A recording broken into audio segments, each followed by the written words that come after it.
What's up, Redemption? How you doing? John Hendricks here, as always, with a brand new episode of the Threshing Floor podcast. This is going to be number 35. And on this episode, we're welcoming the mad scientist himself to the podcast, welcoming back Tyler Stevens, who's going to let us pick his brain about how you pilot your deck throughout the course of the tournament season and how you use each level of tournaments leading up to nationals to fine-tune that deck and really be confident and prepared that deck is ready to rock and roll by the time nationals is here.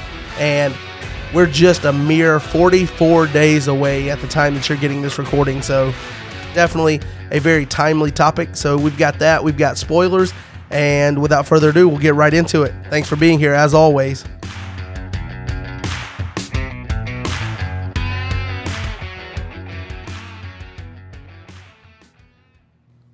All right, guys, thank you for joining for another episode of the Threshing Floor podcast. On this week's episode, we've got the mad scientist himself. How you doing, Tyler? Yo, happy to be here. Hopefully I don't ramble too much. It's nice to talk to someone else instead of talking to myself, so thanks for having me on. Yeah, although if you introduce another person, you might not be undefeated anymore. So, on this episode, we are going to do like we talked about before, and we're going to kind of talk about the role of, or the process, I guess, of refining your deck from your local tournament scene to getting it ready to play at nationals. And so we'll do that in a little bit, but first we're going to go over recent news, like always. So we'll start with new video from Redemption with Jaden. He's got the Lackey Grand Prix number 3 final, where he played Rob Smith. And it is titled, I See Your Matthew and Raise You a Herdsman. So that'll tell you a little bit about the strategy there. And you guys can go to his YouTube channel to see if it worked in his favor. And also just watch the finale for the third run of the Grand Prix. In the world of Tyler Talks, he had a video once upon a time where he shared the video of a deck that is similar to Chad's, who is See the Tree, if you guys do not know him by Chad. And it's mostly just an aggressive turn 1 shot at impartial judgment. He shared this instead of sharing the deck that he said that I would like, so this is what we have to deal with this week. The other deck will be better. You'll like it more, but I had to jump on this one because I think it's meta relevant and yours was just for you. I guess we can look forward to seeing that in the future. Our other YouTube video source, Rob M. from New York with Rob M. Studios, did not put out a video this week. We are recording this earlier than normal. This is being recorded on Friday night, just a heads up. So some of this information is being recorded before we would normally be recording. So by the time you get this, Rob may have a new video out. But he did share a video from his friends at Wake 'em Up Ministries. It is a Prophecy of Christ box opening, and that is up on their YouTube channel, so make sure you go and check that out if you're into watching box openings. It was pretty good.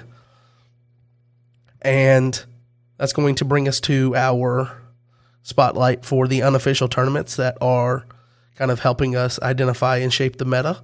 Talk about them all the time. The Lackey Grand Prix, number 4, and Zoom Invitational, number 3. Both of those are ongoing. At the time of recording, I believe we're still in week 1 pairings for those. But just another reminder for you guys, if you're playing those, by the time you receive this, the next pairing should be up. Make sure you're getting your games in and taking advantage of that if you've signed up to play. It's going to bring us to the fact that when you get this podcast, we're going to be 44 days away from nationals. It's getting closer. Are you ready, Tyler?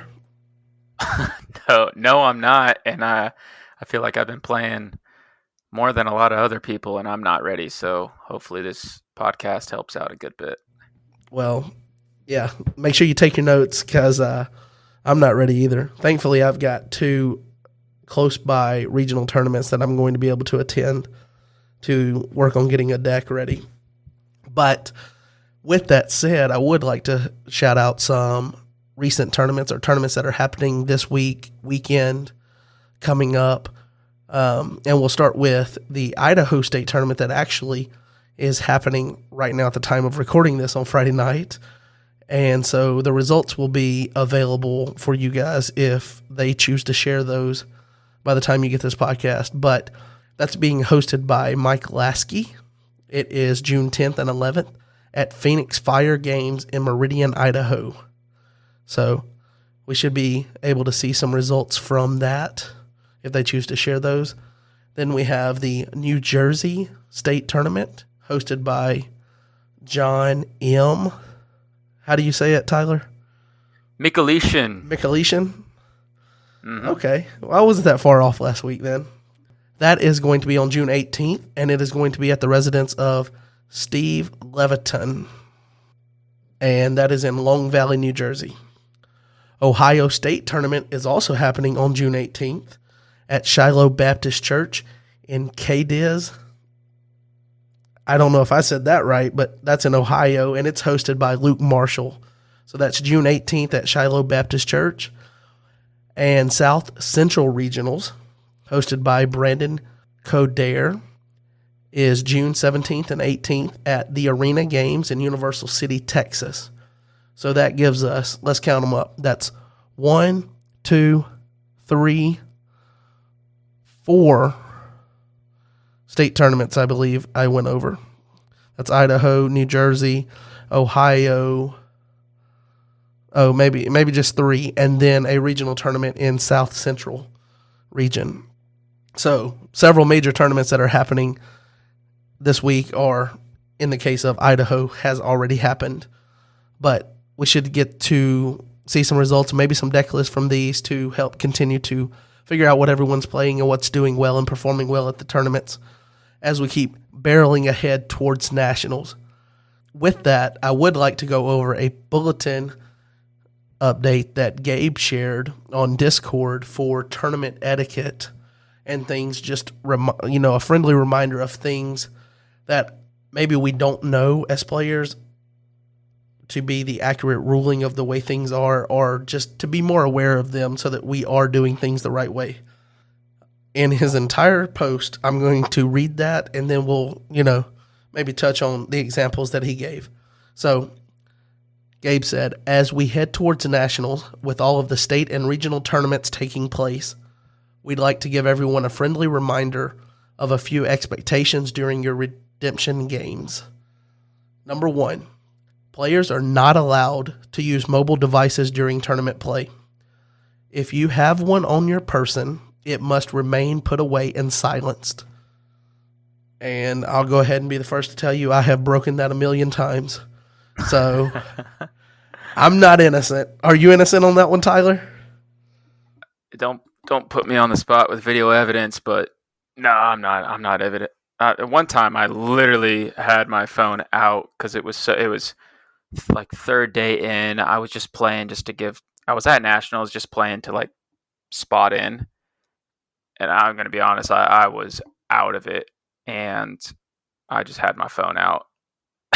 I wasn't even playing the game. I was probably more on my phone, which makes me guilty, but which is why this is important, because it wasn't fair to the player. So I'm guilty. Keep going on. I'm already incriminating myself. Yeah, well, see, I was talking about just any tournament, and you went to, I've done this at nationals. At the top level, probably on the top table, knowing you. Probably being live streamed. Oh, wait, no, that's Jay. Sorry. So just a reminder to not have your mobile devices out during gameplay. Keep them put away to where they do not have any chance to affect the game. If you need a ruling, you are not supposed to look that up. You are supposed to call the judge over and let them handle that. Number 2 on his bulletin was all cards in your deck need to be facing the same direction with the sleeve opening on the same side. Having cards facing different directions is the equivalent of marking cards in your deck. And then he went on to say, we understand that meek flip characters make this more likely to happen, so we ask that players be mindful of this. I've seen this for 10 plus years, pretty much since sleeves were mandatory. Sorry for cutting you off. It's when they shuffle, sometimes they'll have one deck. It was just a pet peeve for me, and I'm not even OCD. One deck will face let's just say north, and one deck will face south. They'll take the two together and they'll do the old shuffle, put them together, and all of a sudden every other card's pointing different ways. It's not intentional, but that's what Gabe said. Just be mindful, put them all the same way, but keep going. Sorry about that. Well, I was just going to say that one of my favorite things since getting into the game of Redemption is the meat flip characters and seeing those come to the game in Lineage of Christ and be carried on in Gospel of Christ now. But I can't stand when my cards are facing different ways. It really irritates me, almost to the point to where I'm like, should I? Okay, no. And then I won't fix it if I realize, because now like there's a whatever order that I've shuffled the deck, but now that I know it's a ruling, I'm just gonna have to, hey guy, I gotta fix this deck. But what happens a lot of times for mine is the other player not thinking about it, talking while they're, cutting afterwards or whatever. It just happens. I'm very mindful to make sure that it's not like that when I start the game, but somewhere during the game, some card gets turned around. And this happens with monocolor sleeves. So imagine playing type 2 and you have you have a stack of 50 and a stack of 50, and you somewhat, like usually when you allow the player to cut, this happens a lot. You present it to them and they go to cut and they go to shuffle and they take your deck, and next thing you know, it's back, half of it's backwards or whatever. So a lot of it's mono brigade sleeves. I say mono brigade, look at me going, but one color sleeves, no picture on the sleeves. And when you present to cut, but imagine in type 2 where literally 50 cards are facing one way and 50 the other, you go crazy. Yeah. And rant. So whoever's out there doing that to other people's decks, stop it. Stop it now. No, just saying. Just be mindful of it. I guess it's a good thing that I'm planning on getting custom sleeves for my deck at Nationals.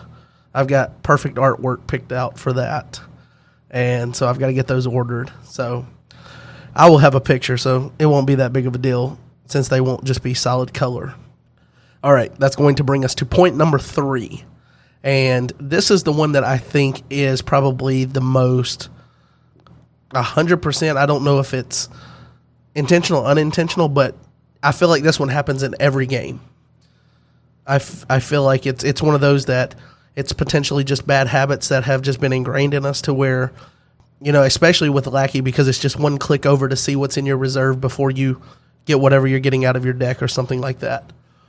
So, number 3 is, while completing an ability that requires you to view a deck, discard pile, reserve, banish pile, hand, or any subset of cards from one of those locations, you may not view cards from any location not included in that ability. So if you play Teaching in Parables to do something in my hand, you can't, in the middle of that ability, then look at your hand. You have to complete the ability on the card. Right. So examples that Gabe gave for this was when an ability allows you to take a card from reserve, you may not look at your hand while completing that ability. Boom. That's when I know happens a ton, especially in Lackey, and then you bring the Lackey potential bad habit into actual in-person games.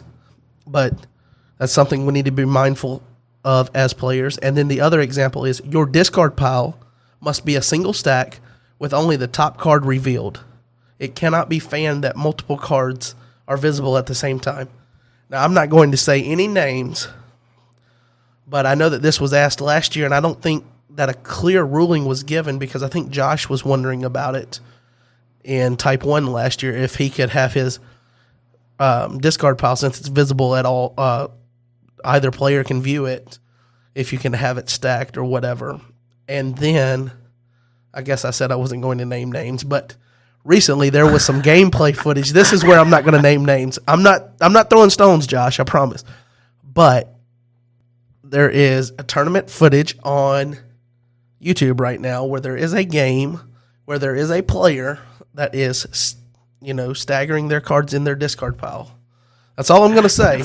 So you're making it sound so faux pas.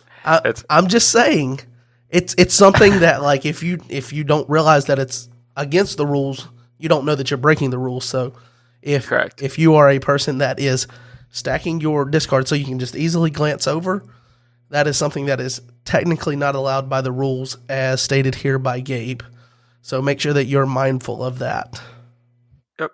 And point two goes to point one, kind of when you finish a rule and you finish a card ability, you got your deck fanned out, or your deck discard pile fanned out, you're finishing an ability. It is a massive advantage if you can just glance over at your discard pile and see everything. So I used to honestly love when you couldn't look at a discard pile, and when it was discarded, and you had to remember what the opponent played, but that's a whole nother different topic. So all three of these are very important. There's a reason that you spoke about three, because these 3 points, because they happen so often, it's worth bringing back up, because the next thing you know, the judges does not equal elders. Judges equal anyone that are at the tournament, to where they're the bad guy because the competitor was doing something wrong. So I think this is awesome to go over them.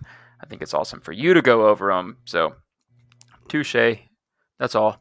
And I do think that these are things that probably every time that they've happened have been 100% unintentional to gain an advantage, but it's just potential habits that have been created that just need to make sure that you're mindful of it to erase potential bad habits. Habits is such a good word. I rambled on in my video about habits, and when you talked about lackey, is looking in a reserve, completing an ability. It's just one mouse click, so it's like 2 seconds. All right, and the other person doesn't know you did it. Yep. Like I can't see on your end that you're looking at your reserve when you just click on it. So you just create that's always accessible, and then you get into a game, and all right, and maybe we'll talk about that because I know you said you mentioned it on a previous video that I did watch more than 3 minutes, but I don't think I caught this nugget, the one where you were talking about meta or adjusting your deck to the meta and how to play your deck and whatnot, and knowing your deck inside and out. But I think you mentioned that sometimes you got to be the bad guy and tell someone, hey, you're doing that, and that's not how it works. Yep. So maybe we'll get into that as we talk about getting ready for nationals, because something like this, just be mindful of it as you play through your rounds at nationals. That's going to bring us to new spoilers for this week. And when's the last time you were on the podcast, Tyler? Have you only been on the one time? The one time, and then was one of the and then with Jaden for Type 2. Was it 2 separate times? I thought that was the first time. No, you were on Respect Your Elders, which was out. You were the first elder that I got on the podcast. You're right. Look at me, young buck, acting like I'm an elder. I'm a young elder. Yeah, I knew you couldn't say no. You needed the notoriety and the exposure. Yeah, I needed the street cred. Yeah, so I got you, and then I used you to get Gabe, and then I used Gabe to get Chris, and it just didn't end up where I wanted it to end up. The goal was to get Mr. Miyota in here, and That's a tough one. You got to get Marcus. Marcus has access to Mr. Miyota. Yeah, well, maybe you got to get Chris to get to Marcus. Maybe we'll get Marcus at nationals. But again, just a reminder, guys. And I told you about these two things before, but I do want to do a podcast of just the best stories for Mr. Miyota at nationals. So everybody just sit down. It'll be a video of like, hi, this is John Hendricks. This is my favorite Roy story. I guess we'll throw his first name out just because it came out naturally there. Sorry. And then you've been naming names, and you've been naming names left and right. I know. It's just I'm gonna get booted off my own podcast. And then just the next person comes on, and it's just a bunch of stories put together of, hi, this is Tyler Stevens. This is my favorite story about Roy. Hi, this is Gabe Isbell, my favorite story about Roy. And just put all those together. I don't care if it's 3-4 hours, and just have that be an episode for the guy that's probably like the heart and soul for like planting seeds for growing redemption. But I also have another one like that, but I want the wildest tournament stories that people have. So be thinking about the craziest tournament story or experience. It could be like hanging out after the tournament and you did something. It could be a game. It could be just people you met and you did something crazy.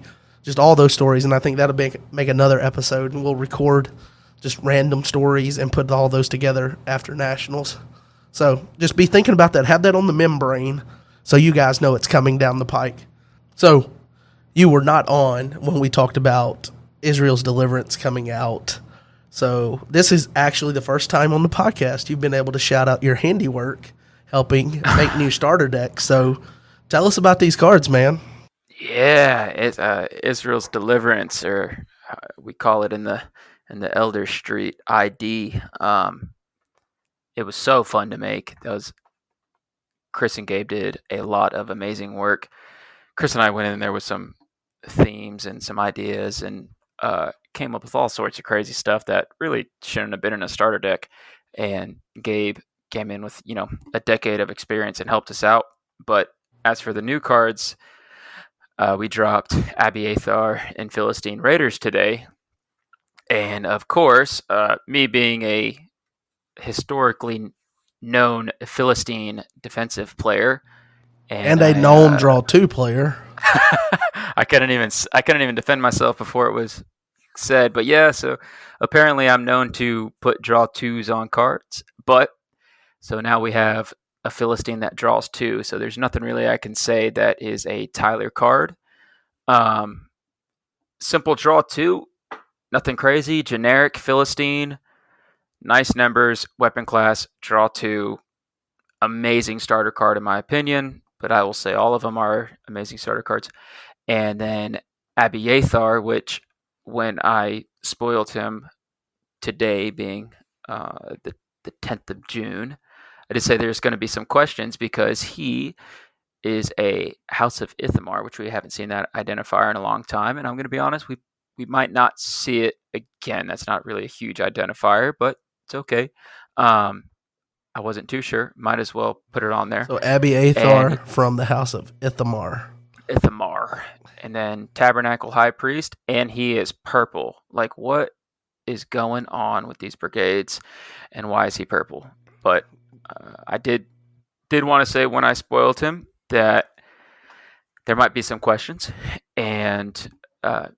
Tirado, previous YTG, the Watchman on Discord, was talking about, why is he purple? Is essentially like that's probably the question you're referring to, and I said simply, for the functionality of starters to make everything balanced, it made more sense that we kind of stuck Abiathar in purple instead of clay, which is what Old Testament priests seem to be in, but that Abiathar would be in purple because of not just the scripture, but what he's talking about in the Bible and where the story of where he's at.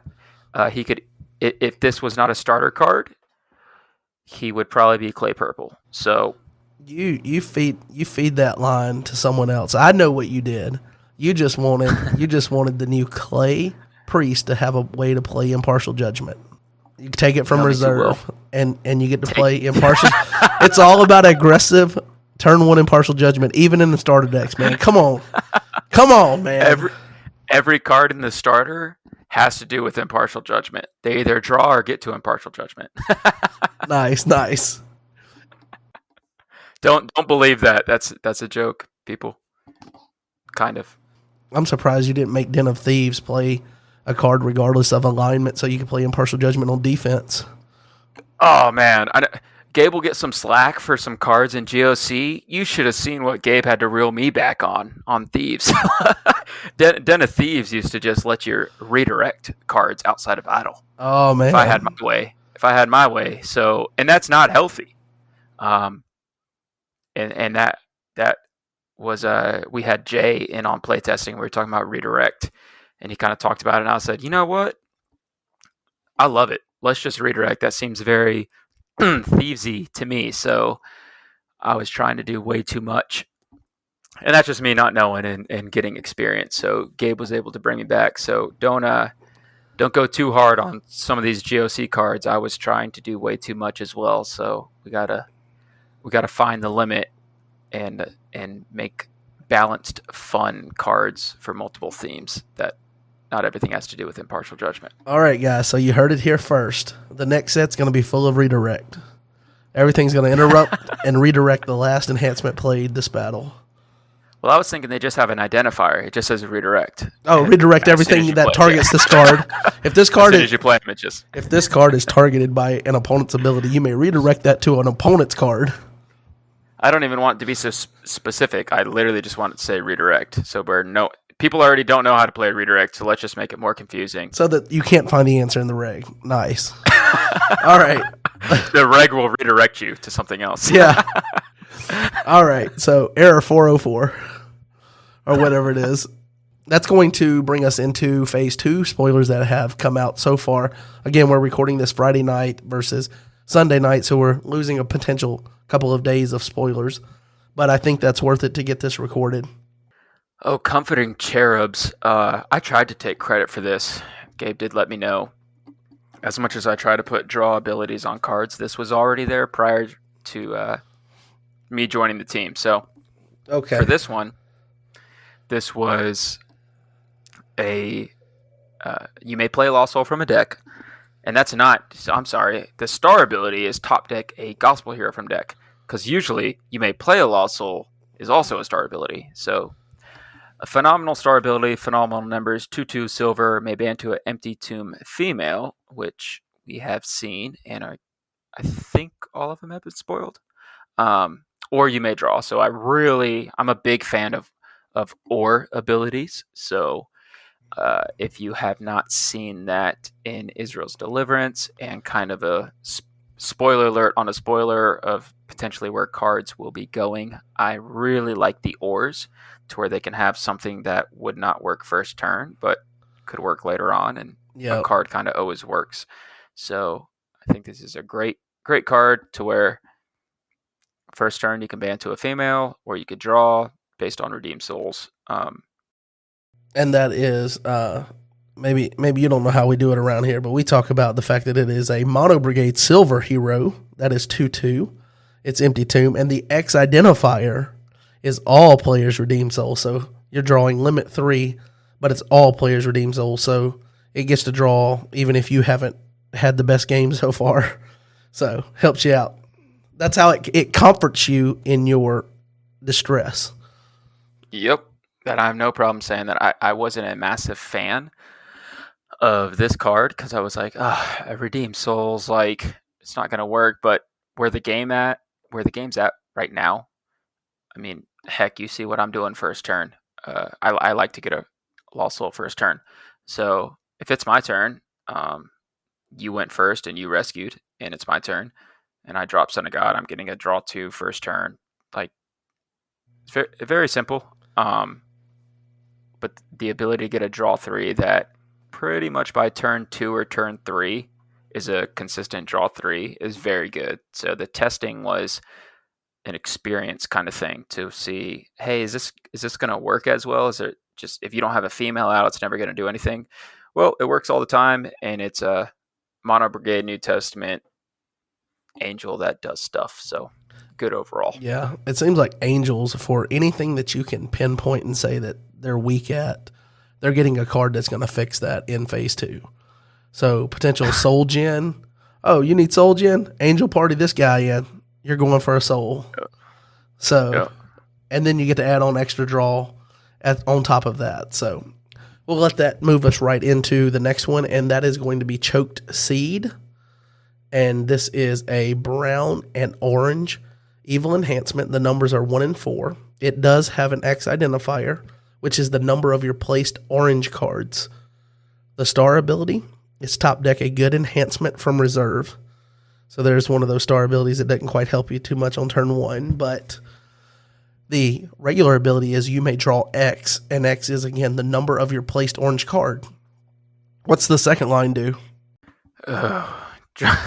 Draw X from bottom of deck. Like, draw X and draw X. And there is no limit. There's no limit. Do you want background on this? Because I'll try to keep it short. Well, let's just finish out the ability. Place on a hero. Prevent enhancements used by that hero, because the one thing about this is that it is definitely forcing you to play it in battle. It's not territory class, so there's that. But yes, we will take any background you want to give us.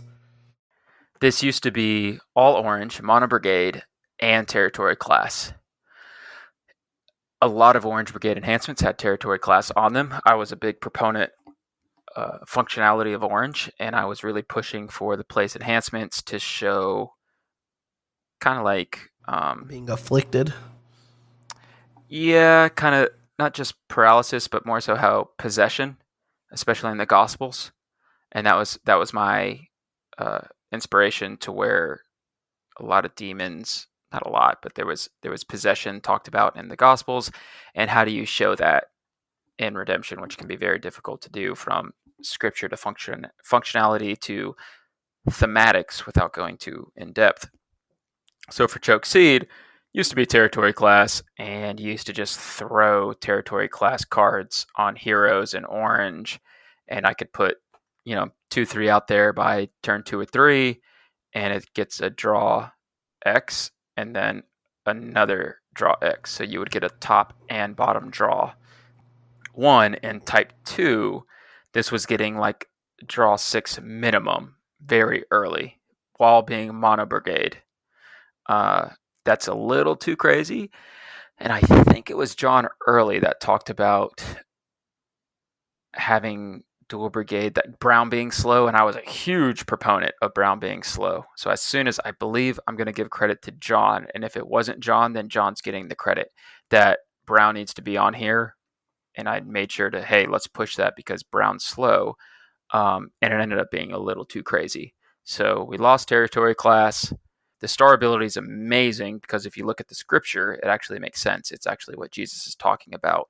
So it does top tech a good enhancement from reserve as an evil card. I believe that's the first of its kind. So very fast card, a little too fast, so we had to make it in battle, and then it places itself. So it doesn't win you the battle, it just draws. So But drawing eventually wins you the battle. Just ask Matthew. we'll see. All right. So this next card looks pretty fantastic, and it has probably the most unique star ability that I've seen. It is Beelzebub, I believe is the way that you would pronounce that. Mm-hmm. And it's Mono Brigade Demon, so orange. 1111 are the numbers, so another big-bodied demon. It is a warrior class. Oh, and he's a king, by the way. So Yep. you can grab him with, what is it, like Covenant of David, or Covenant with David, grabs a king. It can grab him. In high places, you Yes. could exchange lost souls. So the unique star ability is discard the top card of deck and a hero. So of deck, not of a deck. So that means you're being forced to pay a cost in order to discard a hero. But you grab the star ability. At the cost of discarding your top card, you get to snipe a hero. That's pretty cool. And I do like the balance it forces of you having to pay a cost to do something. I kind of like that. Even though the game's a costless game, we've talked about it before, Tyler. I like the idea of counters that require a cost to maintain and keep up established in your territory so that you're not just freely getting the benefit every turn. So really cool star ability. And then the regular ability is you may banish a placed orange card on a hero to discard that hero. So you play your Choke Seed last turn, it's sitting on their hero, and then you could pop it to get that hero on your next turn. But then it has a strong band ability where you can band to a demon, or you may take a demon from deck or reserve. And then just, for kicks and giggles, he cannot be negated. So He's at least a common. I can verify that. He's at least a common. he's at least a common? Okay, yeah. Well, he's ridiculously strong. I mean, just look at him. You can't even hold him back in the frame of the artwork. He's coming out at you. This guy. I think John's good at doing the 3D stuff. I think Gabe does all the artwork, but John does a lot of the 3D stuff. I think that was a John call, but it looks awesome. It does look awesome. And another big-bodied demon. And you've already, I guess you shared it, but someone might have shared it before you, that your defense where you were sniping people with a terrifying beast and things just gets another toy. Yep. So how much are you looking forward to using this guy? He's so good. And remember, I think it's Nicolaitans' teachings that takes their hero and places it on them. So you can get rid of their hero by by just taking it and then making it any brigade you want. So you can use that hero, and it's another territory class orange card. And then you can just take their hero and then block with him, Beelzebub, and banish it, because that's technically a placed orange card. So maybe I'm wrong. I'd have to check on Nicolations, but I believe that's right. And then, so he gets a CBN auto block if place cards are there, and then just throw a band or take. And if he's not good enough, we're just going to make him CBN and a king. So yeah, this guy, this guy right here. I mean, I don't know what else you say about it. Like demons are getting tons of toys to play with that are going to, I don't know, it's like their cards are doing a really good job of generating additional resources. So you get a benefit from something like Choke Seed. You can draw X, then you can draw X again. Oh, and then you get to place it on the hero. But not only are you placing on that hero, then you can block next turn with Beelzebub or any number of demons that get a benefit based on you having placed cards. So it's like they're creating additional value based on what is placed. And I think orange is going to make some of the people that have started taking Chronicles of the Kings out of their deck, going to make them consider putting it right back in.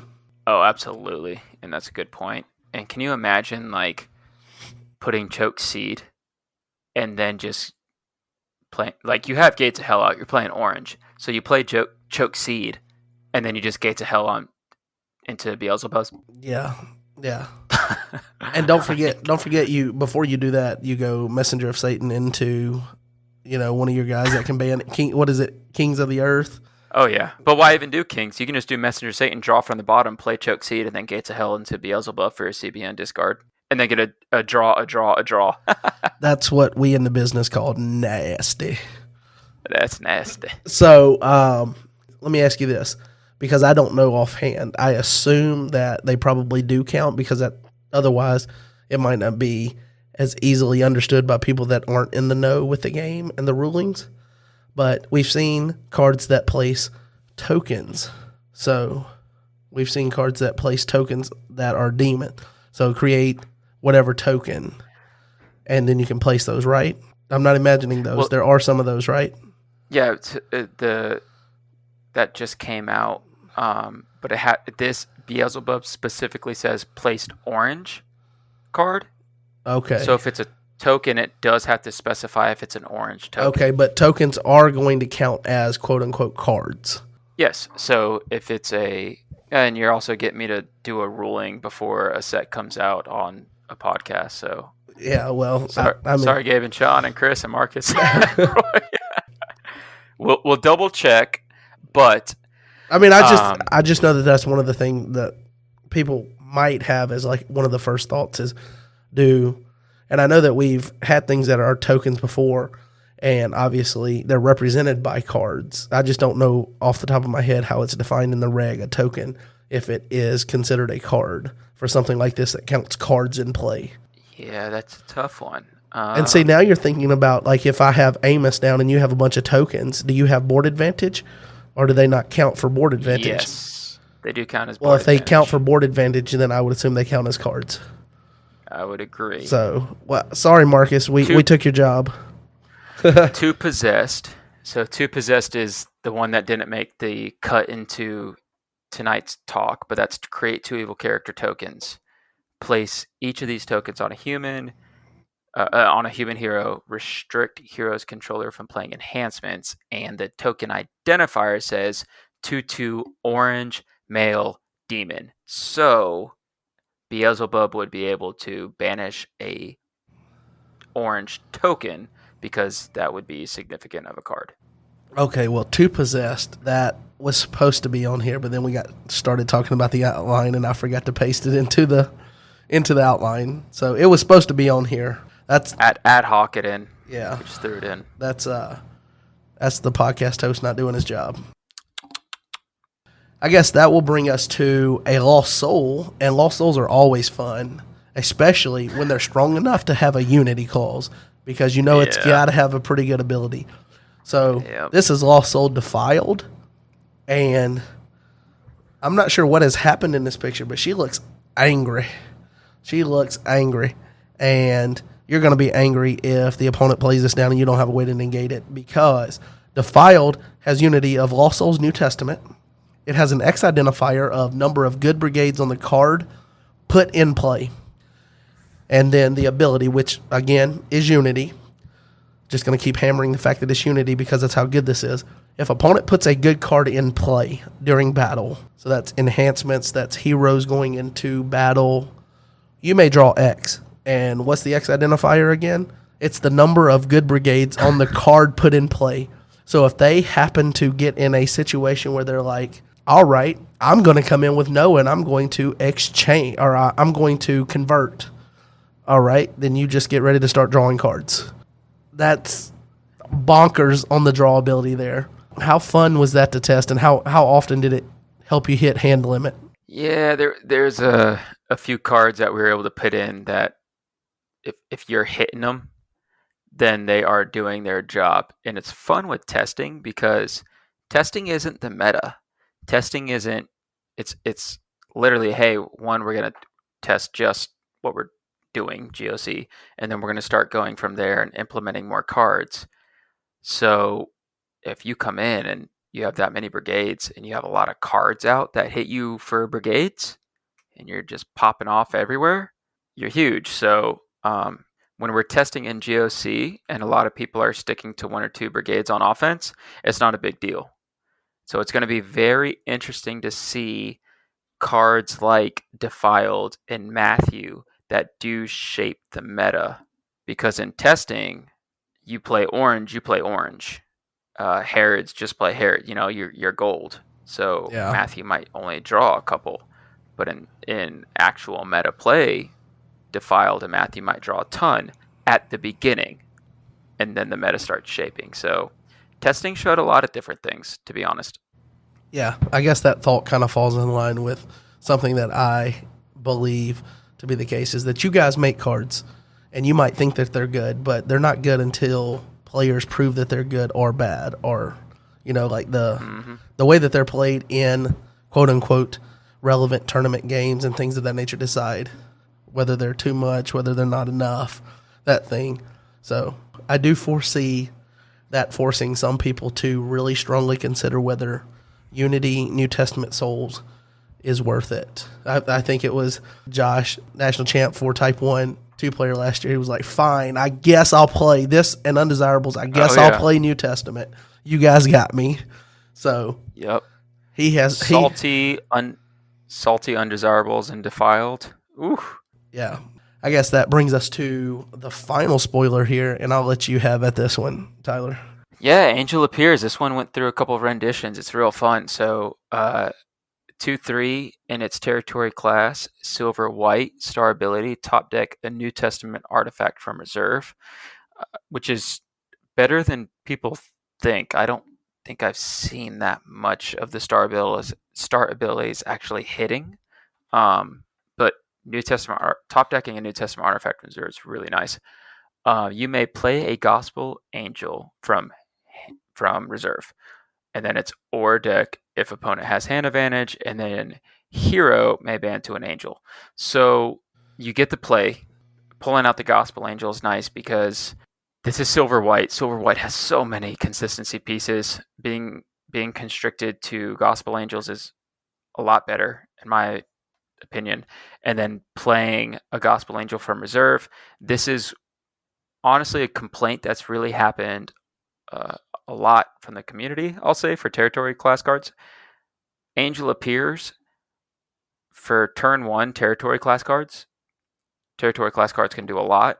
Angel Appears only plays a Gospel Angel from reserve or deck if opponent has hand advantage. So for turn 1, you have to manipulate that. So there's at least some sort of, if it's their turn first, this might not work, stipulation. So there's that built in, and then it still has a hero may ban to an angel. So you get to search an angel, ban to an angel, thematic, and functionality. So pretty cool card overall. Yeah, so that is keeping with the nativity theme that you guys said. We haven't seen all of the cards, I don't think, or we saw a bunch of them. I don't remember at this point. I'm just ready for phase 2 to Most. get here. But Yeah. you want to have fewer cards in hand than your opponent. So if you're working that deck that way, more than likely you're going to get a chance to use this turn 1, because if it's in your opening hand, you drop an angel and then you play it if you want. But what's going to be really interesting is when you go, they think they've got the Soul Drought in tow, and you come out with your Comforting Cherubs if you want, or just a low angel to get you initiative. But this one, you could play a Lost Soul from their deck, ruin their Soul Drought, and then you can play an Angel Appears with initiative, go in and play that Gospel Angel, and you can go and get, if I'm not mistaken, Gabriel still snipes that evil card from their deck, so you could turn them from Soul Drought to banding to Gabriel, sniping an evil card in their deck, and grabbing a soul where they thought they had Soul Drought that turn. Whew. And that's basically a 2-card combo there, depending on what else they have in hand to stop you. And a lot of these spoilers are talked about from a competitive level. Can you imagine just sealed and booster? Yeah. Like this card in booster, a banned ability in booster is already good. And hero may ban to an angel. It doesn't even have to be your angel. Yep. So, but I like when we see spoilers, and it doesn't happen very often because I'm not as prepared as I should be probably. But when you can link this card goes with that one really well, and that, to where you can, okay, I can do these, and then I can get Gabriel Sniper evil card from your deck. That's always fun when you can start seeing potential ways that you can play these cards before you get your hands on them. Yep, they start linking. Yes. So I guess that will wrap up the spoilers, and that will bring us into our main conversation, which, again, is going to be revolving around how you can pilot your deck through the tournament season and get it ready to where you feel confident when the national tournament arrives. So you invest all the resources to go to nationals. You want to do well. Well, how can you take a deck that you think is good and make sure that it's in the best state that it can be in order to do well at nationals? And I think if I were to assess the community, I think, and we talked about this a little bit before we started recording, is that you don't see a lot of bad decks anymore. You see decks that are, better than others, but to see a deck and just be like, that's an awful deck, you don't see that very often anymore. And I think players are really good. They're almost like architects. They're really good at building the house. But then after you've got the house built and you lived there a little bit, you played it a little bit, now comes time for some renovations. How do you keep that up to maintain the appeal of that deck and the appeal of that house in this analogy? But how do you keep fine-tuning that to make sure that it's top of the market, top of the level, top-tier tournament deck? So how much over the course of the season do you think a deck changes from that first build into the final list that you settle on for nationals? I would hope that your first build, by the time you take your first build to nationals, that there's about 15 cards that are the same. And pretty much it's seven souls, a hopper, and dominance. I hope your deck pretty much changes entirely from the start of season to nationals. And I am only slightly joking in that sense. I do want to think as if the average player, instead of just someone with a lot of experience, will go in and be able to see, all right, well, this is clearly better than other themes, or this brigade has advantages here. I'm going to play this on offense, this on defense, whatever.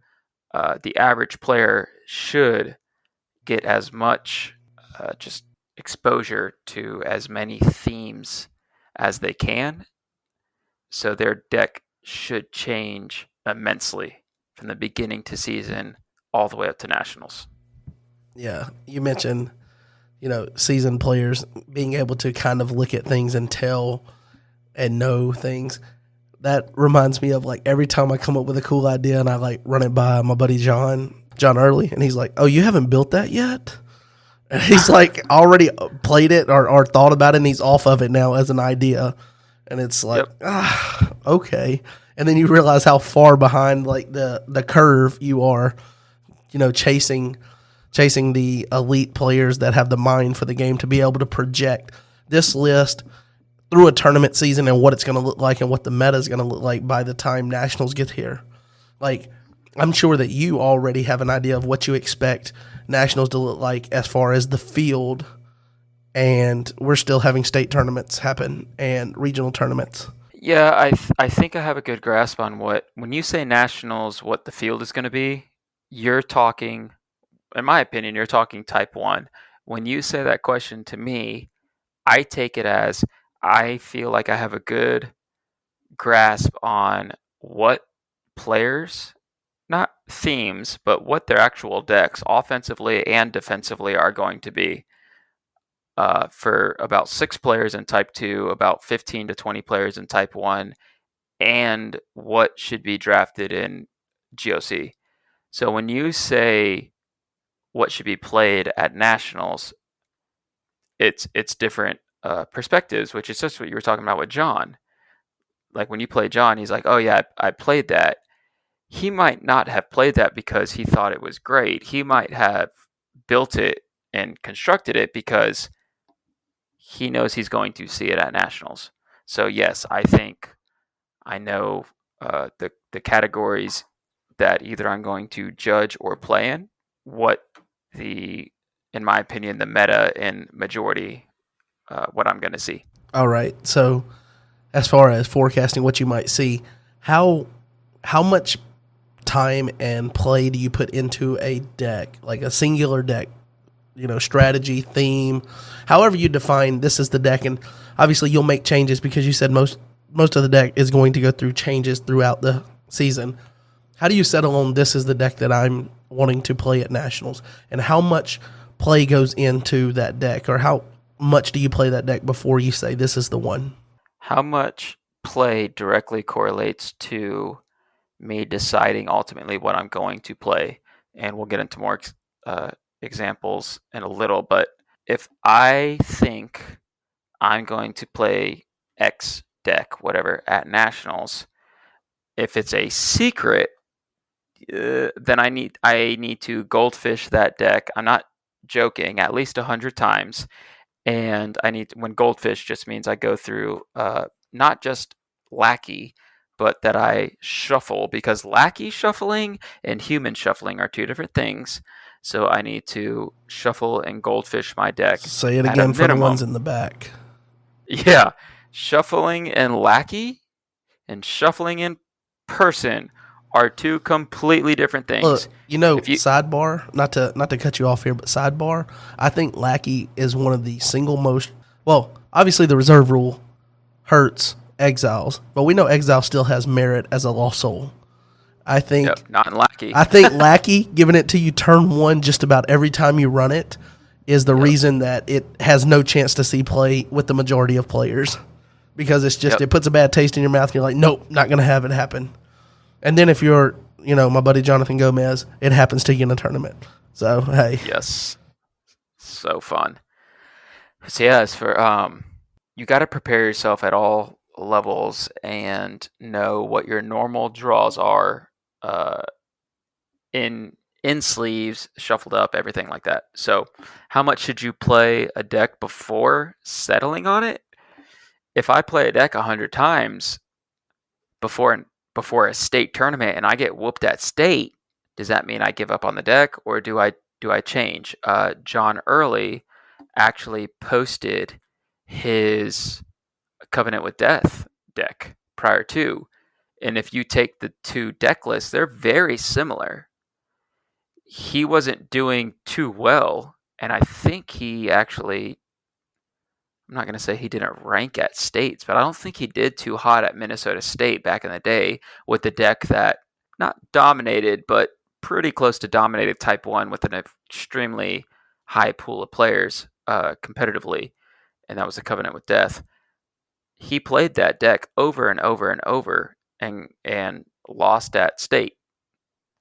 And so that deck was from 2018, correct? I believe that was 2018.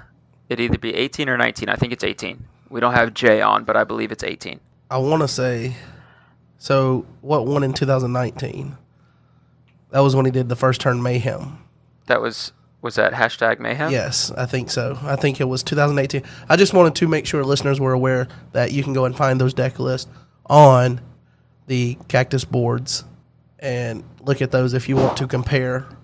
Because I think it's a good point when you mentioned that those lists didn't change that much, but you could go and look and see how it did change, and knowing that one of them didn't come with very good results, and then one of them won nationals. Yep. So, and to tie it all back, how much did you play a deck before settling on it as the one you'll play at nationals? If you play your deck over and over and over in tournaments against high caliber players, that's another thing. Play it against people that are better than you. You are automatically at an advantage. But if I play my deck against people that are new to the game and I'm 100-0, like I am on my channel, I'm undefeated on my channel. There we go. That doesn't mean I'm any good. Shameless I just had to throw that in there. That doesn't help me at all because I'm not playing anyone. So how much did you play a deck before settling? Okay, and I told you this prior to. You should be able to not look at Lackey and not look at your deck constructed like how it is in sleeves. You should be able to put that aside, and I should be able to give you a paper and say, write your deck. I want you to write your deck 56, whatever, 57, or if it's me on my channel, 53 because I'm testing, right? Or I want your 50-card deck, and I want your 10-card reserve. If you are going to go to nationals and you cannot write out your deck list, then you have not played your deck enough. That's the simple answer. You're shaming me because I'll have the reserve list and still struggle to find the 10th card for my reserve after a game at a tournament. I'm like, what was in here? Let me look at the list. I've got them all. Oh, not that one. Oh, okay. That doesn't go in my deck. Got it. All right. Well, let me ask you this. So even if you don't play a ton before you settle on that deck as your nationals deck, the one that is your nationals deck, you need to play to where you know it frontwards, backwards, every line of play that it has, every situation that it can overcome, and every situation that you know is a weakness for your deck to where you know that, all right, probably not going to win this game if I don't fix that within the next turn or so in a game, that type of thing. How do you decide what changes to make? I'll say the simple answer, the one that comes to me the quickest, is by losing. But there's times where people won states and regionals. They went undefeated, or maybe they lost a game and then they go to Nats. How do you decide? How do you change cards in your deck if you're winning? And then you have to see, what were people playing? What did I struggle? Were there misplays of other players that I capitalized on that I shouldn't have? Were there cards that I feel like should have been in my deck that were in my reserve, or vice versa? So how do I decide what changes to make? Usually that's by losing, but also I think we're getting to a point in Redemption to where some decks just lose to other decks if they're built quote unquote as a foundation. Like if you just take Disciples and you don't think outside the box and you only have like 3 battle winners, then you're going to lose to a D heavy deck. So when I decide what changes to make, I want to think, even if I won every game, well, how did I win? I want to make sure I got that. Did I get lucky? Was there drawing that I did? Was there something that I got the opponent missed? So how do I decide? Short answer, losing, making edits is probably the simplest answer. And let's say you win, then that comes down to, what was I missing, or what did I feel like I just got lucky with, stuff like that. Do you have any advice on how to toe that line between, okay, I lost, now I'm overthinking things, just because you said inherently there's some decks that just you're going to match up with that on a foundational principle are generally just going to be difficult for you to win, no matter how your decks go. Do you overthink that when you lose games, and it's a game that, yeah, you lose to that deck, but then how do you compartmentalize that and not overthink it to where I change too much to where now I'm changing the integrity of the deck, even though the deck might have been okay and just had that one bad matchup that is, sticking with me because it kept me from placing at a tournament. This story breaks my heart. I'll say it real quick. Jay constantly reminds me that his record in Type 2 against me, that he's undefeated. He beats me in Type 2. We've never played at Nationals, but he's beat me in Type 2. I had to throw that in there. But he's always I'm a big Philistine player, and he's always been a big Judges player. Otto, Sam, Edict crushes Philistines. And I had at one point I had a it was a new beginning reset deck that I got second place with back in the day in Type 2, and I had a Angel Under the Oak, Angel with the Secret Name, Angel with the Winds, Cloud Moses, with a few other heroes and all the cloud enhancements. And then I would able to just go out with a Prophet as well, and I Hidden Treasures New Beginning, and then I would attack you with a Moses with a Battle Winner.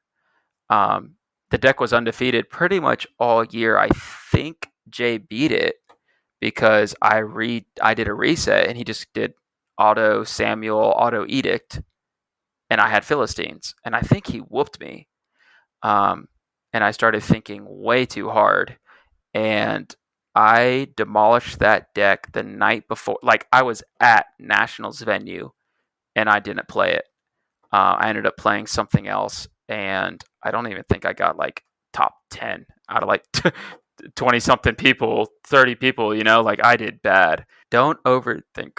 That would be a spotlight for our buddy John to say, don't build a new deck the night before a category.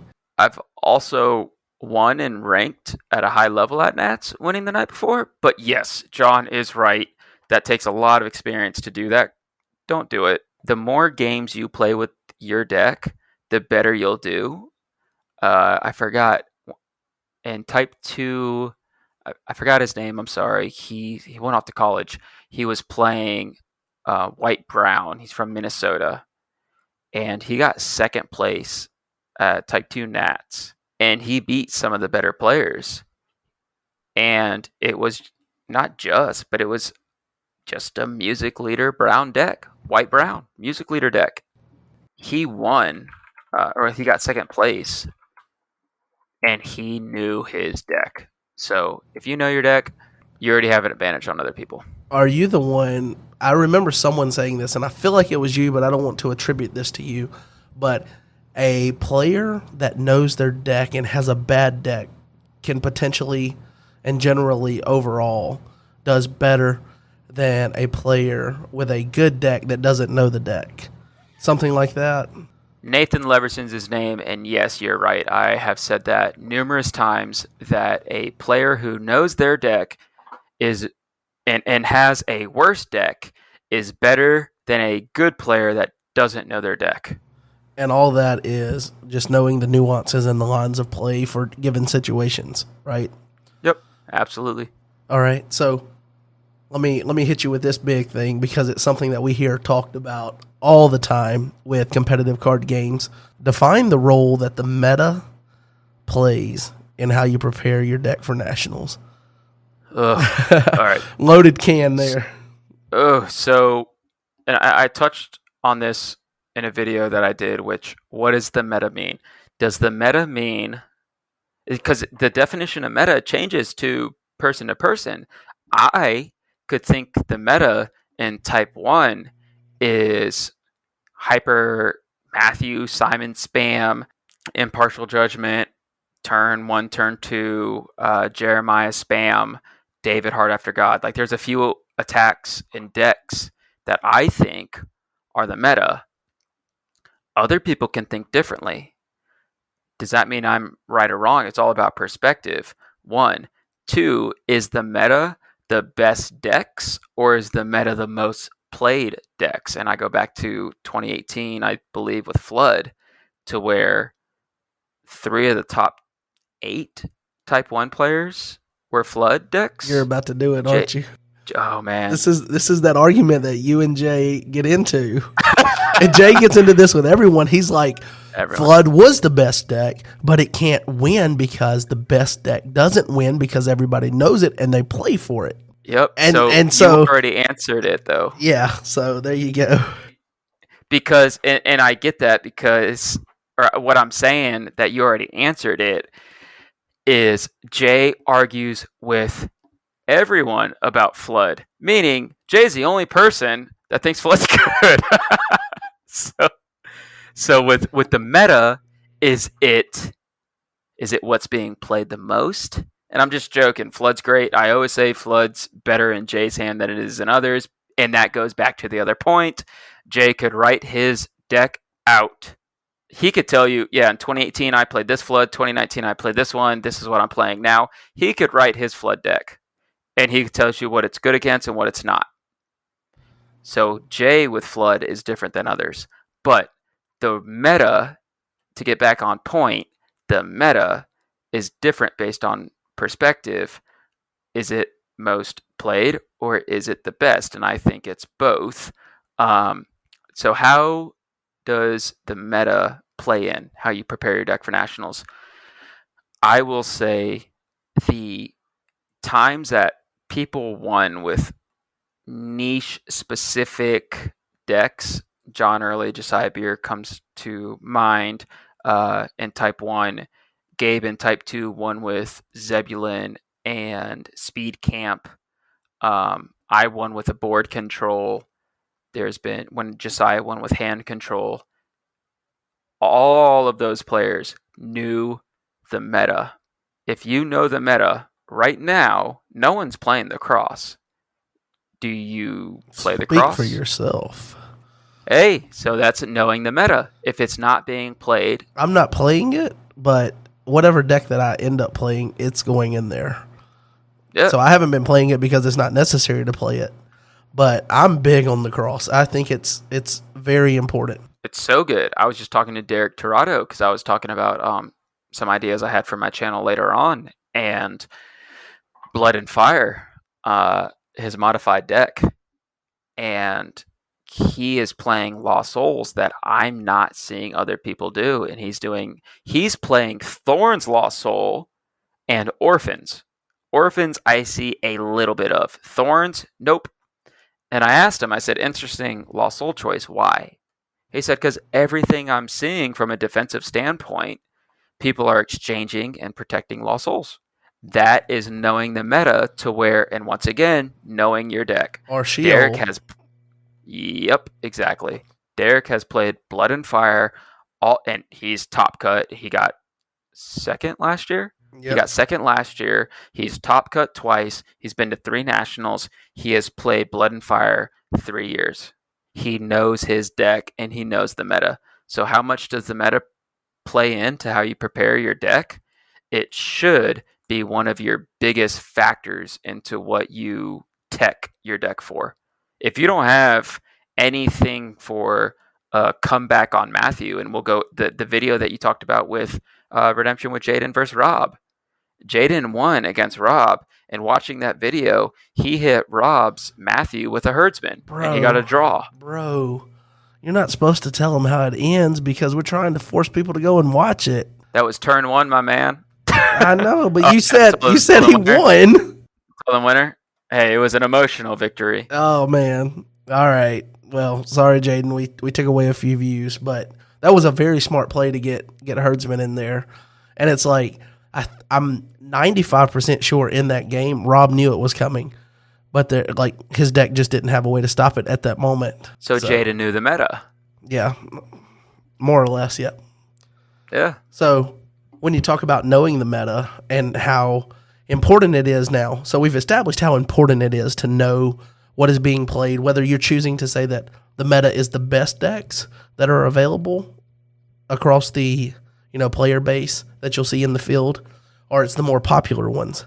How do you find that information out? Do you find it just from playing, or do you find it from everything that we've got going on? Like, I think when I started in 2019, I didn't know what anybody was playing at any point. I showed up to play Jay, found out he was a Flood player. The next time we played a tournament, I knew to expect Flood, and then he didn't even play Flood then. So he threw me for a loop, Yep. and that's just on a local basis. But like, there was no like idea. It was just every card is available, and this is before rotation, obviously. And it's like anything could be in the deck sitting across the table from you. And I think that evolved to last year. We had more things shared, but then Love at First Sight happened, and then most people were just talking about teching for that. So it was like, are you playing combo? Are you playing counter? And whatnot. But then you take it to this year. Now we've got the Lackey Grand Prix, the Zoom Invitational. You've got people sharing deck list. You've got just so much transfer of information that I haven't played since the Tennessee State tournament, and I think I am up to date on everything that I would consider is meta relevant at this moment. Like, if I were to sit down and play a game, I would see a couple of cards and expect what the next line of play is from someone. And it's because there's so many resources available. How different is it in a world that has that? Because you played back when you didn't have resources like that. How much easier is it now to nail down what the meta is and know how to tech for certain things? I think it's awesome, and the only reason I spoiled Jaden's video is so people would watch my channel and not his. But I'm just kidding. Jaden's is awesome.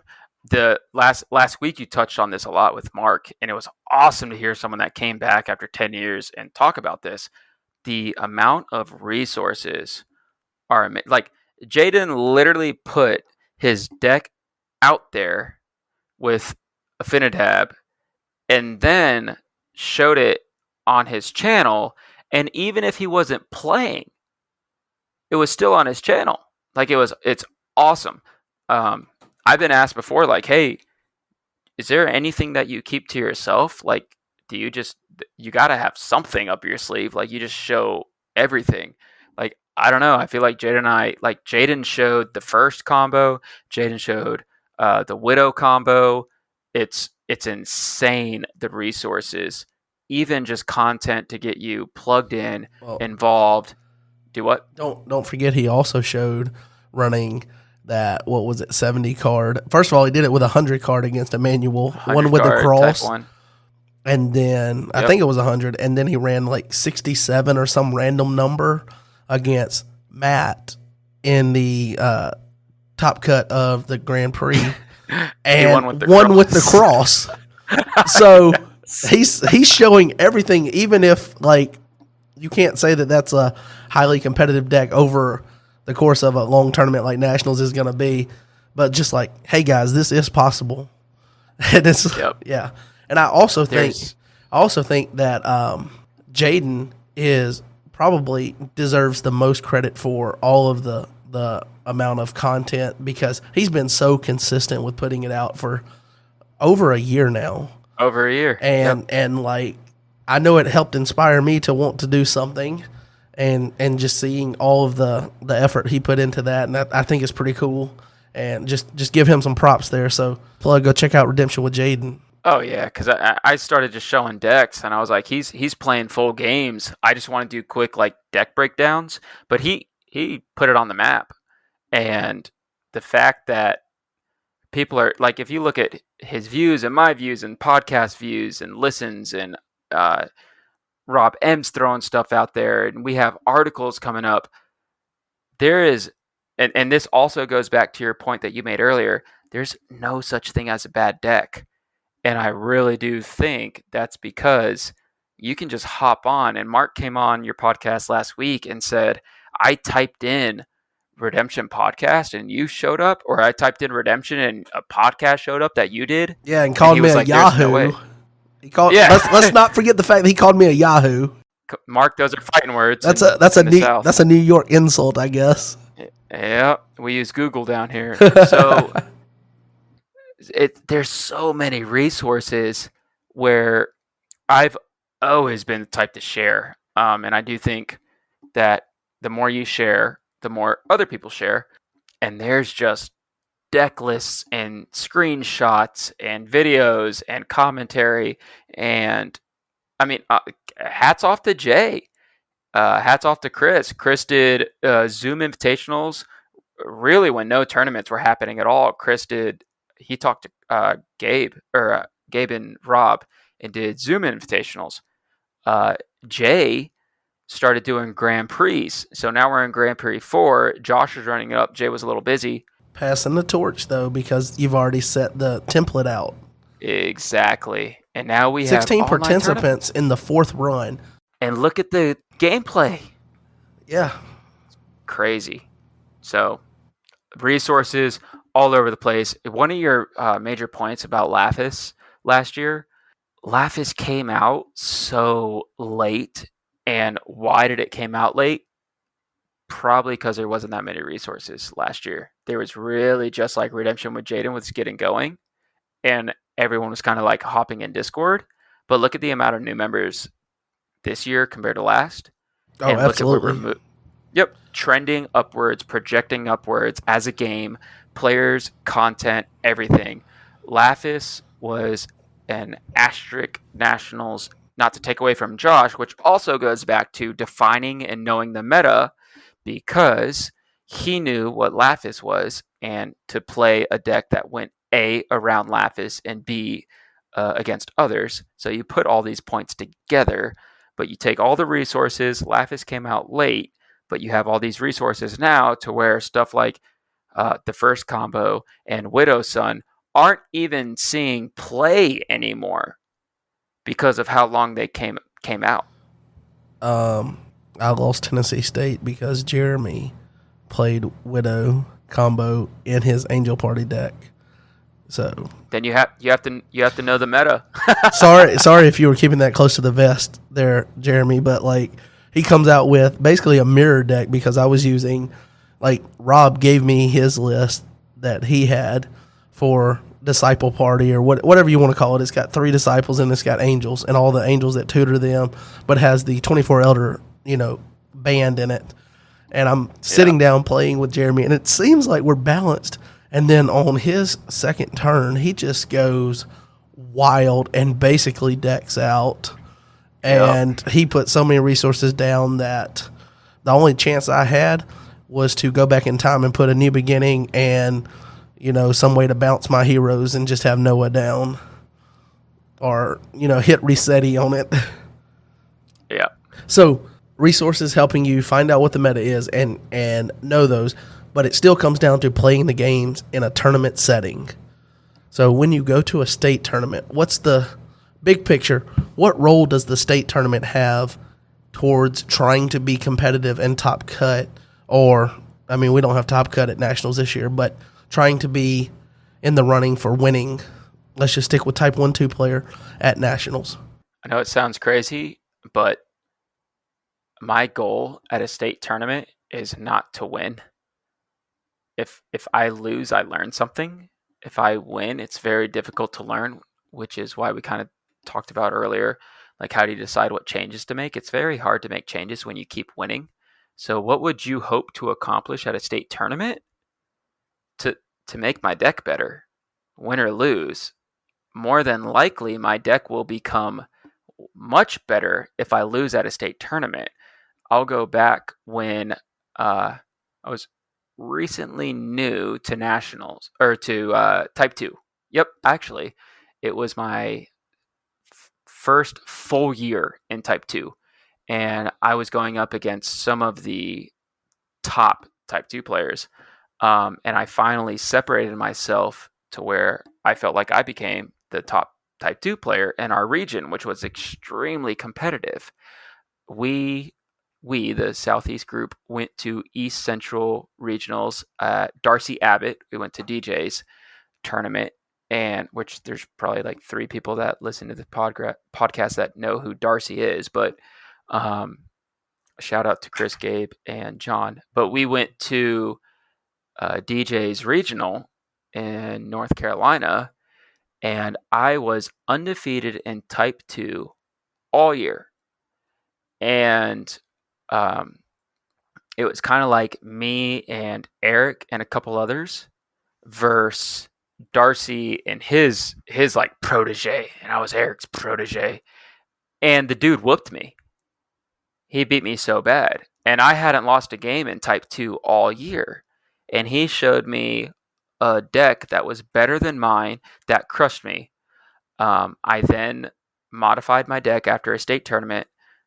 After I won a state, I lost regionals and I went to nationals, and I honestly not copied his deck, but I took his offensive deck concept with my defense, merged them because I thought my defense was better, his offense was better. I merged the two, and I ranked in my very first nationals ever in Type 2. So I hope to accomplish at a state tournament. I hope that my deck becomes better, and that's probably because I lost. That same thing applies to regional tournaments, or do you, if you lose and you change things with your deck from a state tournament, are you looking to be competitive and win that regional just to, solidify and make sure that in your mind you made the right changes? Or how do you approach the regional if you've lost and made changes at a state tournament? Yeah, good question. And once again, I guess it comes down to perspective. If people are newer and it's their first state and regional, they have a very competitive state and regional, it's a big deal to win states and regionals. For me, states and regionals, I'm going to be honest, I've gotten horrible rankings in state and regionals and then ranked at nationals because, and this is a Brian Jones thing, who Mr. Second Place in Type 1, phenomenal player. I don't say that out of jest. I say that because he's gotten second place and he's top cut so much in Type 1s. He'll do horrible at states and regionals. He doesn't care. He doesn't care if he gets last place. He will he'll take out his misplays. He will look at what he did. What did I do wrong? For me, the same way. I lose at states, I go to regionals. What I need to improve from states to regionals. I can still lose at regionals, and I can win at nationals. I know we love to do sports references on here. A wild card team can win the World Series, the Super Bowl, whatever. Eli Manning against Tom Brady. A wild card team can win the title. And what I mean is you don't need to win a regionals to win nationals. Look at the top RNRS guys. They usually aren't always the state regional winners. Or usually the RNRS guys are not the RNRS people are not the winners at nationals. So I can lose a state, I can lose a regional as long as I'm learning and improving on my deck and skill, then it's a win in my book. All right, so let me ask you, final question before we move on to a little bit more of the ins and outs of the day of the tournament at nationals. What is the best piece of advice you can give someone that's still struggling to settle on what to play at nationals? So I've tinkered with this deck, tinkered with that one. What would you tell me to figure out what I'm going to play at nationals? So one of two things. If this question is to me as, hey, do you expect to win? Are you expecting to be competitive? Are you trying to be top 15, top 8, top 5? Like, what are your expectations first? So think about what your realistic expectations are for nationals, and don't undercut yourself. Always go for the top. And then so that's one piece of advice, is set expectations to push yourself. That's the point that goes back to state and regionals. Push yourself at every level. Push yourself. And then if I'm struggling on what to settle on, I am notorious for playing the wrong decks. I talked about this a little bit earlier, but I'm notorious on playing the wrong decks. Play something, which all ties into what we talked about. Play the deck you are most confident in. Even if you don't think that's the best, the deck that you're most confident in, that you know you will do better than a deck that you don't know. Know your deck, know what it can do, know what it loses against. So that comes back to the old fishing analogy I gave a while back on the podcast. They always talk about a fisherman in a certain type of lure or bait having confidence. Well, I haven't caught big fish on this one lately, so I don't really have confidence in this crankbait. So then you put on a whopper plopper. Yep. Just to talk over the head of people that don't understand what that is, but just finding what you're comfortable with, what you feel that you have the best chance to land that big fish with, what you have the best chance in your mind to do well in. Try your best to not overthink.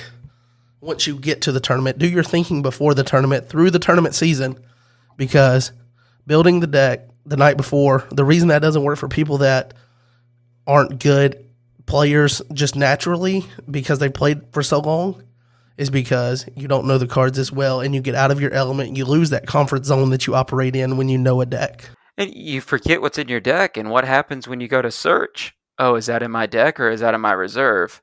Oh, I just misplayed because I searched my deck and the card isn't there. It was actually, there was another target in my reserve, but I didn't know my deck.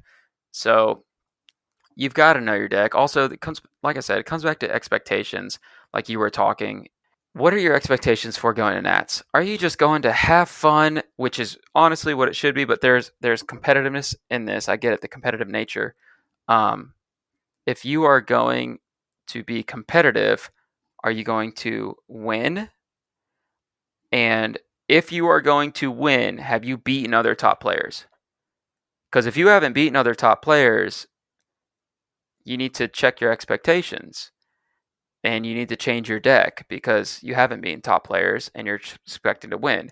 If you're going for fun, you already won. You already won. Go community, in my opinion, best community I've ever been a part of. 3-4 days nonstop, just laughs and good conversation. So, what do you want to accomplish at nationals? And that should cater how much you're playing, the time investment, because I eat, sleep, and breathe redemption. If you're not trying to win nationals, or if you're trying to win nationals, but you're not taking the time that I do, then don't be upset with yourself that you didn't win. Because I put in, I'm going to be honest, there's weeks where I put in a full time job into redemption, whether that's designing cards, making decks, putting videos out there, whatever it may be. I put in 40 hours a week at times. I'm not exaggerating. If you don't do that, then don't expect to win. It goes back to sports or anything. Band, I don't care. Don't expect to be better than someone if they put in literally 2-3 times more the time than you do. So know your expectations and put the time in for what matters. So I rambled. You let me ramble, John. I Yeah, did it. well, So this is Tyler Talks and Rambles podcast edition. But that phrase, sweetly summed up in the sports world, is hard work beats talent when talent don't work hard. there it is. All right, so we've talked about your deck and kind of the transformation it takes over the tournament season. So now let me ask you, the day our nationals has arrived, and what advice do you have for players on how to navigate the longer tournament day at nationals versus what they've experienced at local tournaments, regional tournaments, state tournaments, that thing? Because nationals last year ended up going 7 rounds, and that's the most rounds I've ever played in a tournament. So it's kind of an adjustment. Like, you're 3 rounds in, you're like, are we getting close? No, we're not even, like, we're coming up on halfway. What advice do you have for players to prepare for the long day and what you might see round to round? Yeah. So and this kind of comes back to states and regionals. Like you go to states, you play 3-4 rounds. You go to regionals, you play 4-5 rounds. You go to state or you go to nationals, you play 7-8 rounds. You start building the grind, but um, navigating long tournament days at nationals, all I'm going to tie all this together. Expectations.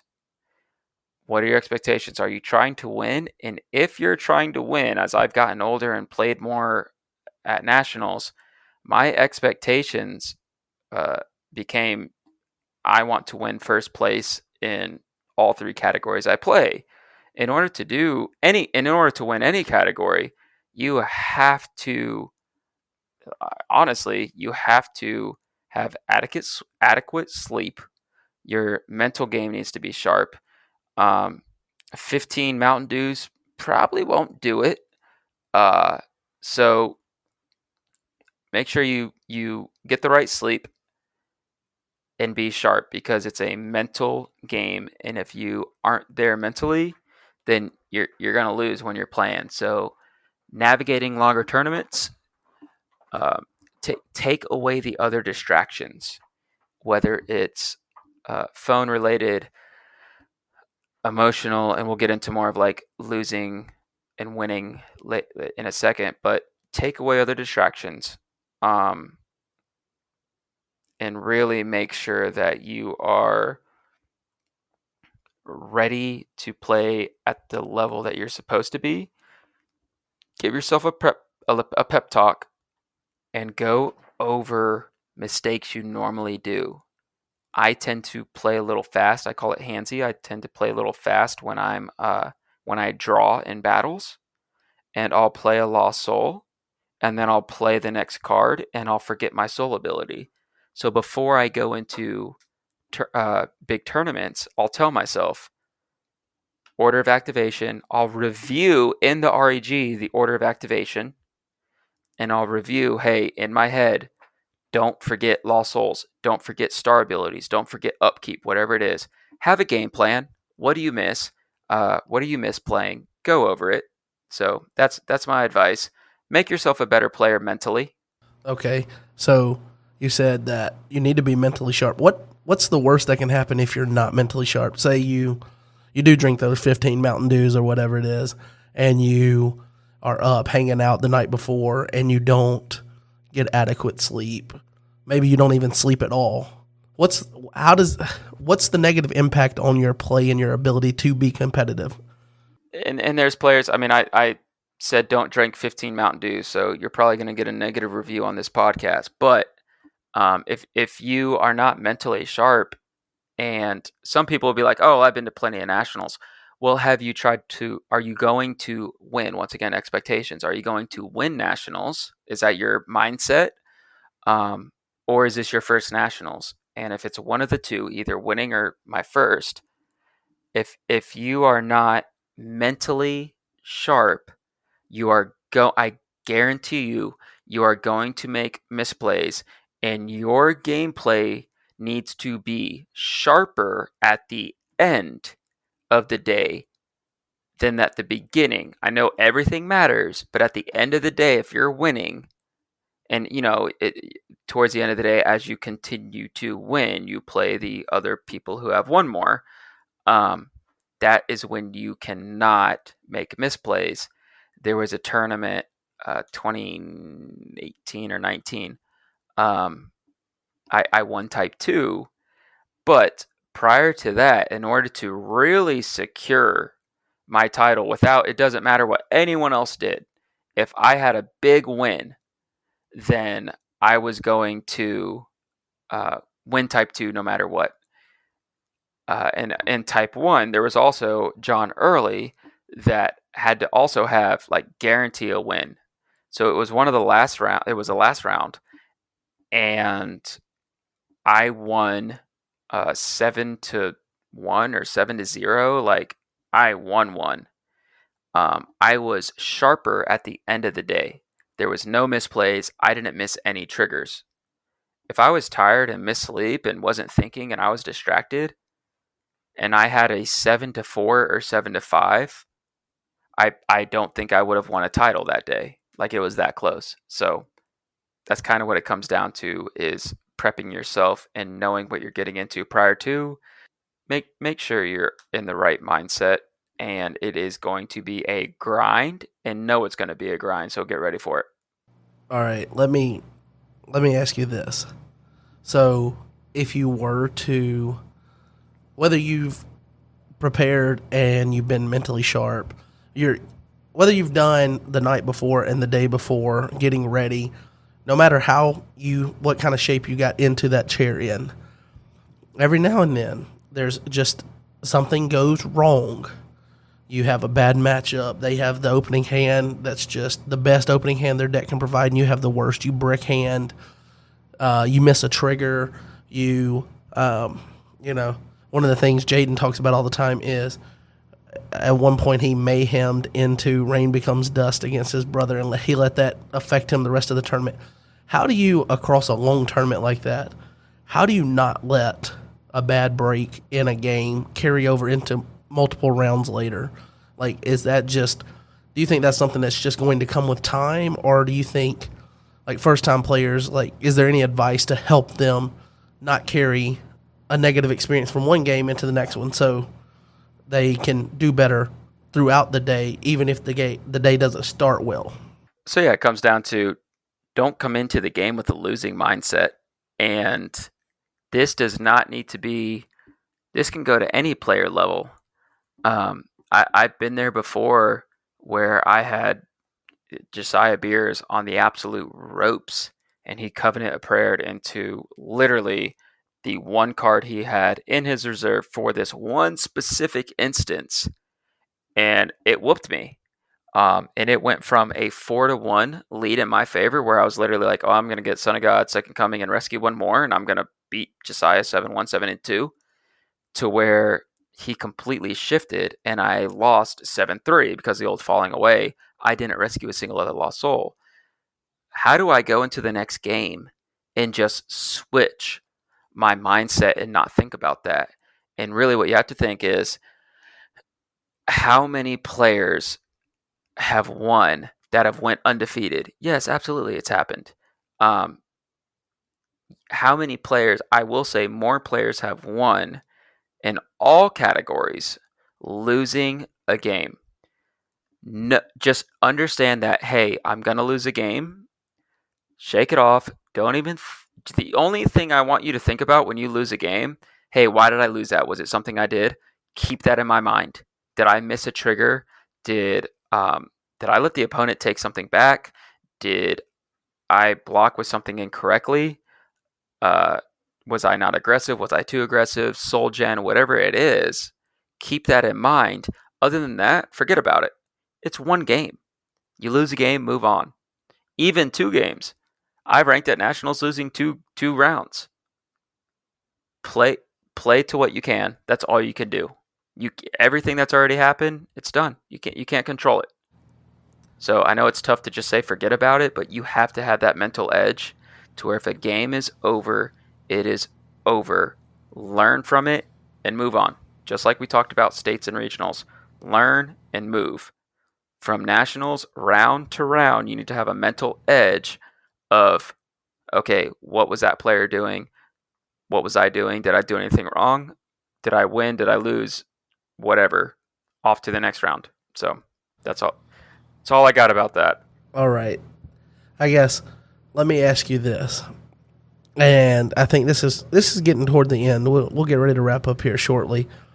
What are your thoughts? Because I think a lot of the top players have differing opinions on this, but what are your thoughts on checking in multiple decks at nationals, being that our game allows you to play multiple copies of a deck or completely different decks? What are your thoughts, and have you done it, and do you recommend it? Do you not recommend it? Give us the shakedown. Yeah, there's a lot there. I'll try to be quick. I come from the game where Heyman's plots were allowed and all that craziness. So it gives, you got to be careful. If you come in with different decks, you will second guess yourself. I should play this. I shouldn't play this. I played this and I lost. I should have played this. I personally don't think coming in with 2 decks, I've done it. I do not think coming in with 2 decks that are completely different is the right choice. Maybe like slightly different offense, but it's the same defense, or same offense and slightly different defense, vice versa. That, okay. I think if you have 2 different decks, you are playing a mental game with yourself that you don't need to be doing. Come up with the best deck, and like I said, you have got to know your deck. Can you write out 2 decks, 50 cards in each deck, 10 card reserves? Can you do that? It's just very difficult to do, and you have to perfectly know and execute 2 different decks. I don't think it gives you a competitive edge. I actually think it hurts you, because most people used to play 3 decks with Heyman's plot. It's just not like that anymore. So that's the answer. My experience with it last year was I was contemplating whether I should run Chariot of Fire with the Love at First Sight combo or Son of God. And I ended up not getting the cards in time because I needed a few duplicates in order to run a second. So at the tournament beforehand, I was constantly, okay, which one should I play? And I ended up listening to the advice of John, who told me, you don't play Chariot of Fire for the games you're going to win anyway. You think about the games where you're going to run into the soul that's going to hinder you. And that's where you need to negate and rescue. And as he told me that, it kind of clicked in my head. If I did have a version with Chariot of Fire and Son of God, even at just that one change, I would constantly be, all right, which one do I need? Do I need this one for this round? Yep. And you don't know who you're playing. You don't know what all that is before you have to select which deck you're going to play. So it's not like, oh, I can find out who I'm playing, and now this one gives me a better matchup. I get to pick it. So I can tell that second deck or third deck, multiple decks, is not for me. And what you talked about, to me, how I took that was confidence. And confidence is an invaluable asset and trait to have. If I have confidence in my deck, I make less misplays.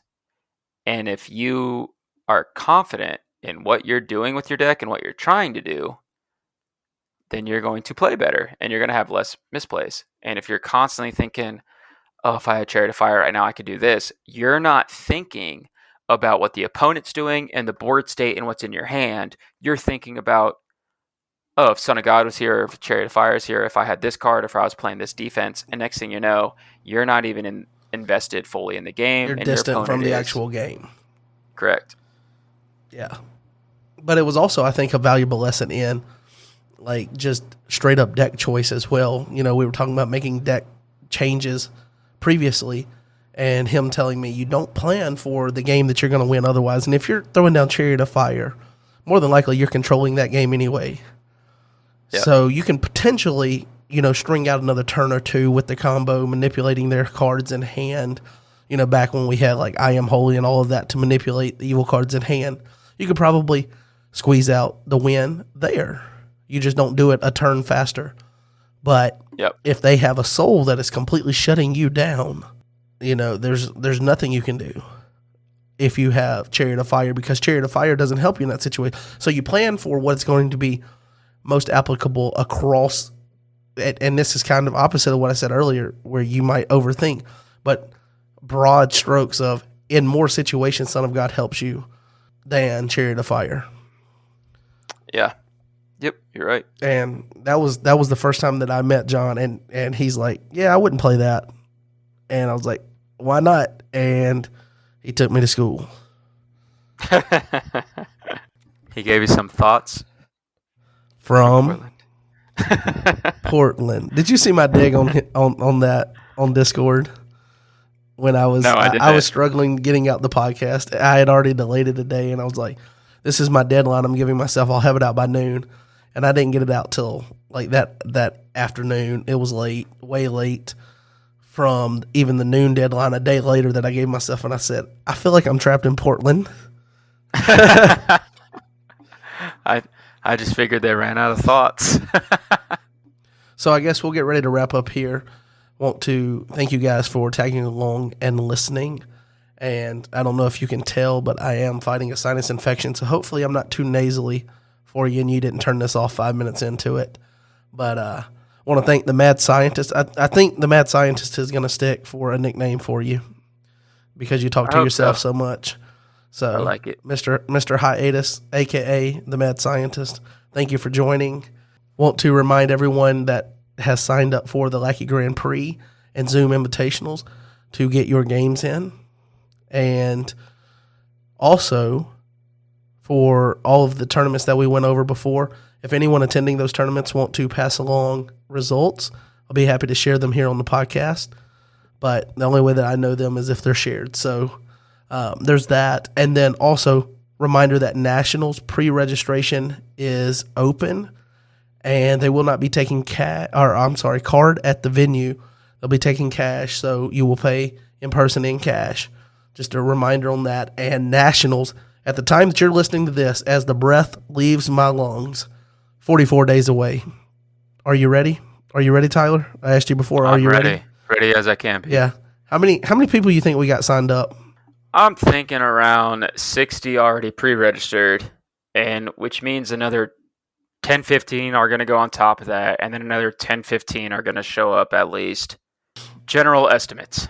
So right now, what is pre-registered is double the attendance from last year. Wasn't it about 30 last year? Like players. I know there was more people that weren't playing per se. There was like 65 total, but it was like, there was like let's just say 40 players. Yeah, so there's, I would argue, or I would say there's more pre-registered than players last year at this point. Nice. And that's all because we've been, heading along that hype train. The train don't stop, and you're the engineer. Is that right? Choo choo! Here comes that hype train again. Yeah. That's our friend, former Your Turn Games owner, Derek Tirado, helping conduct the hype train. I keep all the receipts, awesome. Man. I love it. Oh, wait. Hold on. Hold on. Now I got to figure it out. Dude, straight POC. Here we go. ITB, TD, a G-Dom, then boom. Messing with my head cannon, bro. Let me see if I can find the other one. Broke. Yeah, broke. When a combo comes out, broke. It's broke. That's awesome. I got to work on getting other sounds, but I'm all stocked up on Watchmen sounds. No such thing. Maybe I'll just, rip some audio from one of your channels where you're like, well, I can't do that stupid. And, where you talk to yourself. Please do. I would love it. Oh, man. So, all right, we're going to wrap up here. Thanks, Tyler, for joining, and thank you guys for listening along. Hope you enjoyed it. Talk to you next week. Peace.